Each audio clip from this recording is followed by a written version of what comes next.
চলছে লালন মেলা, যাব না আমিও একদিন লালনে যাব, নেক্সট বছরের অপেক্ষাই করছি। তো আমার মতো অনেক ছোটো ইউজার আছে যারা পরবর্তী বছরে লালন মেলা দেখতে যাবে। বাংলাদেশ ক্রিকেট টিমের যেরকম নেক্সট বিশ্বকাপ তাদের টার্গেট থাকে, তো আমাদেরও একটাই টার্গেট, সামনের বছরে আমরা লালন মেলা দেখতে যাব। সবথেকে মজার বিষয় হচ্ছে আমার ফেভারিট সিঙ্গার সুমি দিদি আজকে লালন মেলায় যাচ্ছে।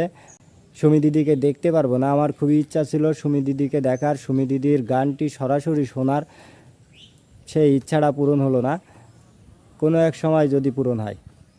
আসবার কালে কি যাচ্ছিলে, এসে তুমি কি জাত নিলে, আসবার কালে কি যাচ্ছিলে, এসে তুমি কি জাত নিলে, কি জাত হবে যাওয়ার কালে, কি জাত হবে যাওয়ার কালে, সে কথা ভেবে বলো না, যাতে গেল বলে এ কি আজব কারখানা।